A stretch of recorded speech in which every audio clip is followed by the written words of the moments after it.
This is the speaking test of the International English Language Testing System, taking place on Saturday the 29th of September at Did Town Centre.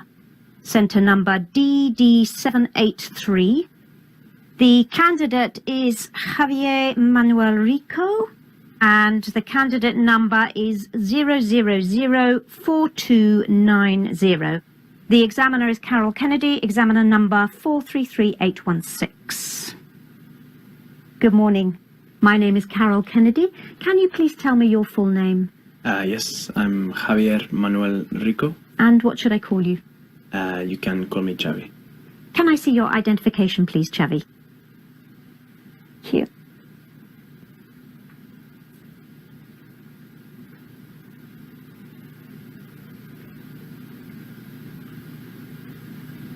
Thank you.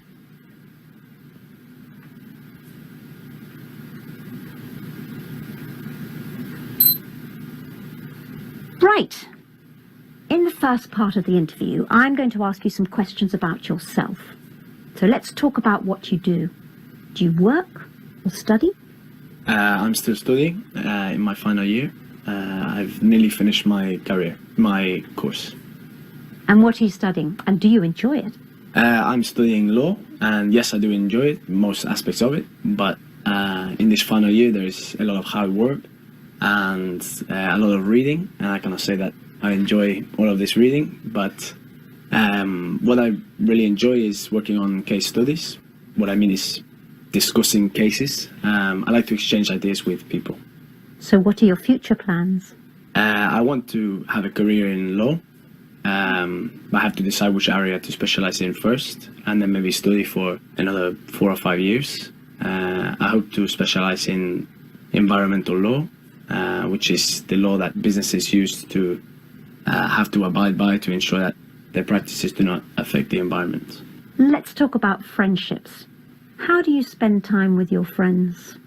Like most other people, I think, having a drink or a meal. I play football sala with some old friends. I think it's called five-a-side in this country. There are sometimes 6 or 7 of us. I haven't been able to keep it up, so I'm looking forward to getting back into it. And is there one person you could call your best friend? I would say maybe my girlfriend is my best friend. Although if you ask her, maybe she doesn't say this. But among my male friends, I do not think that I have a friend who is closer than all the others. In Spain, we tend to have a big group of friends. On the weekend, maybe a Friday or Saturday, we will all go out together. Sometimes classmates from school or university, and a big group of guys and girls, 15 to 20 of us, will go out and have a meal or end up in a club or a bar and sing some music. And can you tell me about a friend you remember from your childhood? That is going back a long time. There is a boy that I don't know now, but was a very good childhood friend of mine, was called Hector. We were about 9 or 10 years old, and we did everything together. He was kind of geeky, I guess. I had other friends that I had similar interests with and I did sport with, but I liked Hector because he was very different. He used to play with chemistry sets and fix engines and things like this. But then we went on to different secondary schools and we made new friends and we grew apart. Now let's move on to talk about culture. Tell me about something that you feel is special to the culture in your country. I mean, it could be the food or maybe the music or perhaps art and literature. I could talk about any of these things, but give me a moment. I think it's better that I talk about food. I'm very proud of Spanish art and literature, but I think that I know most about food. You could say I'm a food expert. Actually, I think Spanish food could be more recognized. I mean, everybody knows dishes like tortilla and paella, and there are tapas restaurants in every city, but our cuisine is more sophisticated than that. And when everybody comes to Spain, they think that we only ever eat snacks, and when you go for a meal, there are lots of dishes on one table. There are some very good tapas restaurants, but most of them are, how do you say, specialized, not specialized, standardized.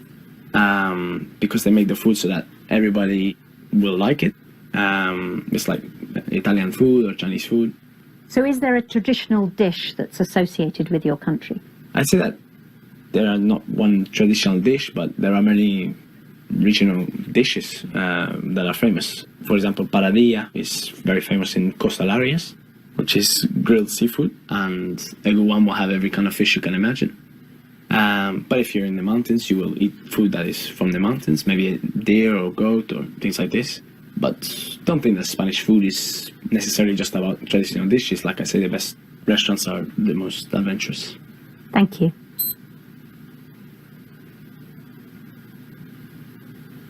Now, I'm going to give you a topic, and I'd like you to talk about it for 1 to 2 minutes. You have 1 minute to plan what you're going to say, and you can make notes if you wish. You understand? Yes. So, there's your paper and pencil. And it's your topic. So, I'd like you to describe an event that you attended recently.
Okay. Now you have 1 to 2 minutes for this, so don't worry if I stop you. I'll tell you when the time's up. Could you please start speaking now? I'm going to talk about my grandparents' golden wedding anniversary, which was 2 months ago. They're in their 70s now, and have been married for 50 years, so it was a very special day. I've been to many kind of anniversaries and parties and weddings, but I must say that I enjoyed this day more than any other. It was a moving and memorable day. I think that the combination of the importance of the day and the fantastic atmosphere was what made it so special. This anniversary was in a country house, which in Spain we call una finca, which is like an old ranch. There were many guests who came from far and wide. This venue was perfect because there was a courtyard and a big garden, a magnificent hall where we could have the evening meal. My girlfriend and my brother's girlfriend, they came together with us. As soon as we arrived with everybody there, my mother, she saw everybody and started to cry. I can tell you that my mother, she cries very easily, and there were plenty more tears on this day. There were musicians playing in the courtyard, like an orchestra, with just 4 people, and everybody had a glass of champagne. Now, perhaps the most important thing of this day was the people that I saw there. I saw many uncles and aunts that I had not seen for many years, and many cousins that I had not seen since I was a boy. My mother's brother came from Canada, and one of my grandfather's sisters came from Australia. It was very emotional, and it was wonderful to see my grandparents this happy. The best moment for me was when my grandfather made his speech. He thanked my grandmother for sticking with him all these years, and it was not only my mother crying at this point, I can assure you. He is a very good speaker, and he made everybody laugh as well. And finally, of course, they cut the cake, and everybody came together for the group photo. And Thank you. So what time did you get to bed that night? I think we were some of the last to leave at around 2 a.m. Thank you. Can I have the booklet, the pencil and the paper? Thank you.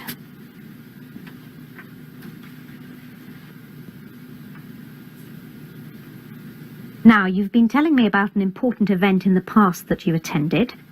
Now, in the final 5 minutes of this test, I'd like to ask you some more general questions that are related to this. Let's talk about past events in general. Do you think photographs are the best way to record and remember special events in our lives?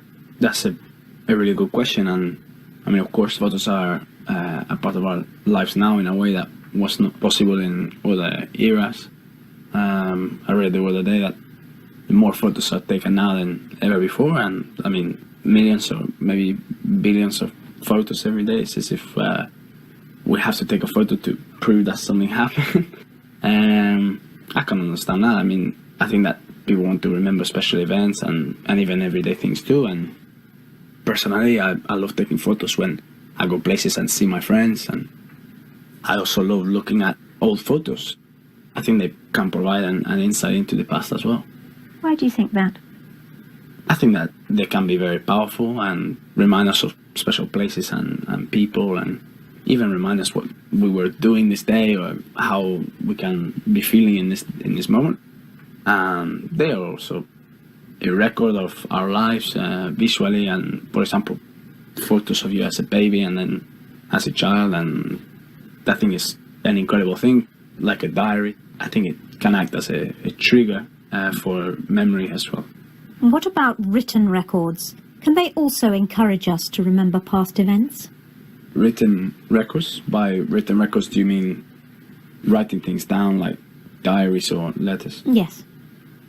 Well, yes, I think that writing things down can definitely help us to remember the past, but also the reality is that people no longer write things down in the same way, like long letters or diaries. Some people do, but I think that we have less time and patience nowadays, and writing is more of a luxury, I suppose. In fact, I cannot remember the last time that I put pen to paper, apart from this exam. I think I can just about stretch to a postcard. However, my mom tells me that she kept a daily diary throughout her childhood, recording everything that she did. She wrote lots and lots during the school holidays especially, and I like the idea of doing that, but I know that I would never get around to actually sitting down and putting my thoughts on a page. And which do you think is better, recording important moments by taking photographs or by writing them down?